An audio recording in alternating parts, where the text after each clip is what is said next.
সুপ্রিয় দর্শক, আজকে আমরা কালোজাম মিষ্টি বানাবো।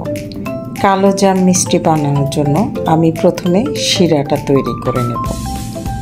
একটা ফ্রাই প্যানে 3 কাপ পানি দিয়ে দিলাম, 400 গ্রাম চিনি দিয়ে দিব। আমার এই বাটিটাতে পুরো দিলে 500 গ্রাম হয়, আমি এখানে একটু 2 বাটির কম দিয়েছি, 400 গ্রাম চিনি দিয়েছি। এবং পুরানো কিছু শিরা আমি এর সাথে অ্যাড করব। পুরনো শিরা অ্যাড করলে মিষ্টির শিরাতে অনেক ভালো ঝাঁক আসে, আর ঝাঁক বেশি আসলে মিষ্টিটা ভালোভাবে সেদ্ধ হয়, ঘুরে ঘুরে মিষ্টিটা সেদ্ধ হয়।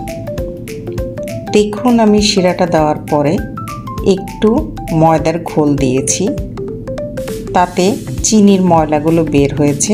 আমি ছাঁকনি দিয়ে সমস্ত চিনির ময়লাগুলো পরিষ্কার করে শিরাটা রেডি করে নিলাম। আমার শিরাটাতে কি পরিমাণ ঝাঁক এসেছে আপনারা দেখেছেন। আমি শিরাটা রেডি করে এখন মূল মিষ্টি তৈরি করার প্রসেসে চলে যাচ্ছি। আমি গুঁড়ো দুধ দিয়ে কালোজাম তৈরি করব। আমি পরের রেসিপিতে আপনাদেরকে আস্তে আস্তে ছানা কালোজামও দেখাবো। মিক্সিং বোলে 1 বাটি দুধ নিয়ে নিলাম। গুঁড়ো দুধ 1 বাটির চেয়ে একটু বেশি নিয়েছি। 1 চা চামচের 1/4 বেকিং পাউডার দিয়ে দিলাম, আর 2 চামচ ময়দা দিয়েছি। এখন আমি 2টা ডিম ভেঙে একটু ভ্যানিলা এসেন্স দিয়ে ডিমটা ফেটে নেব, যেন ডিমের গন্ধ না করে মিষ্টির মধ্যে। ডিমটা ভালো করে ফেটে নিব অফ ক্যামেরায়। তারপর আমি গুঁড়ো দুধের সাথে একটু সুজি মেশানোর জন্য 2 চামচ সুজি 2 চামচ দুধ দিয়ে ভিজিয়ে নিলাম। এখন আমি বাটিতে 1 টেবিল চামচ ঘি দিয়ে সমস্ত উপকরণগুলো মাখিয়ে নেব। আপনারা দেখুন, ঘি দিয়ে আমি ডলে ডলে সমস্ত উপকরণগুলো ভালো করে মাখিয়ে নেব। ঘিটা ভালো করে মাখানো হয়ে গেলে আমি ফেটানো ডিম দিয়ে ধীরে ধীরে মিষ্টির ব্যাটারটা মাখিয়ে নিব। ডিম পুরোটা একসাথে দেব না, অল্প অল্প করে দেব, যতটুকু লাগবে ততটুকুই দেব। সুজিগুলো মিলিয়ে নিলাম। সুজিগুলো ভালো করে মিলিয়ে নিয়ে আমি ডিম দিয়ে ব্যাটারটা মাখিয়ে নিচ্ছি। এটা একটা স্টিকি ডো হবে। স্টিকি ডোটা হাতটা ধুয়ে আসতে আসতে আপনাদের এই মিষ্টি ডোটা সেট হয়ে যাবে।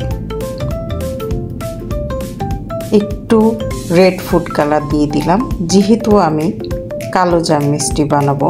বাংলাদেশের কালোজাম মিষ্টির ভিতরে একটু লাল হয়, হালকা একটু রেড ফুড কালার দিয়েছি ভিতরটা লাল হওয়ার জন্য। আমি ডোটা ঢেকে রেখে হাতটা ধুয়ে এসে মাত্র মিষ্টিগুলো বানাবো। দেখুন, আমার ব্যাটারটা এখন সেট হয়ে গেছে। প্রথমে গোল করে, তারপরে একটু লম্বাটে শেপ দিয়ে আমি কালোজাম মিষ্টিগুলো একে একে বানিয়ে নেব। মিষ্টিগুলো বানানোর সময় খেয়াল রাখতে হবে কোনো ক্র্যাক থাকতে পারবে না। একদম মসৃণ করে আমি মিষ্টিগুলো বানিয়ে নিলাম। দেখুন, আমি সবগুলো মিষ্টি বানিয়ে নিয়েছি। এখন আমি মিষ্টিগুলো ভাজার প্রসেসে চলে যাব। ফ্রাই প্যানে তেল দিয়েছি। তেলটা এমন টেম্পারেচার হবে যেন মিষ্টি দিলেও সেটা আঙুল চোবালে আঙুল পুড়ে না যায়। দেখুন, আমার মিষ্টিগুলো দেওয়ার পরও নড়ছে না এখনও। আমার তেলটা হালকা গরম হয়েছে। প্রথমে যে মিষ্টিটা দিয়েছি সেটার মধ্যে একটু কালার এসে গেছে। আস্তে আস্তে যখন ভেতরে ভাজা হয়ে যাবে, মিষ্টিগুলো তেলের উপর ভেসে উঠবে। দেখুন আমার সবগুলো মিষ্টি তেলের উপর ভেসে উঠেছে। এখন আমি আঁচটা একটু বাড়িয়ে দিয়ে কাঙ্ক্ষিত কালারটা আসার অপেক্ষা করব। আমার মিষ্টিতে কাঙ্ক্ষিত কালার চলে এসেছে। আমার শিরাটা চুলায় গরম দেওয়া আছে, একটু কেওড়া জল দিয়ে দিলাম। আমার গরম শিরাতে মিষ্টিটা হাতে সহ্য হওয়ার মতো চেপে ধরলে যে গরমটা সহ্য হয়, এরকম হালকা গরম মিষ্টি দিয়ে দেব। মিষ্টিগুলো একে একে দিয়ে দিলাম।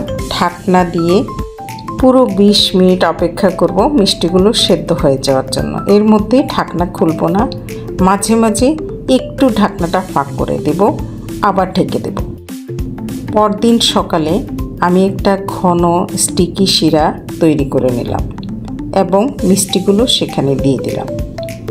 দেখুন আমার মিষ্টিগুলো কত সুন্দর হয়েছে। আশা করি আপনাদের ভালো লাগবে। কথা হবে পরের রেসিপি।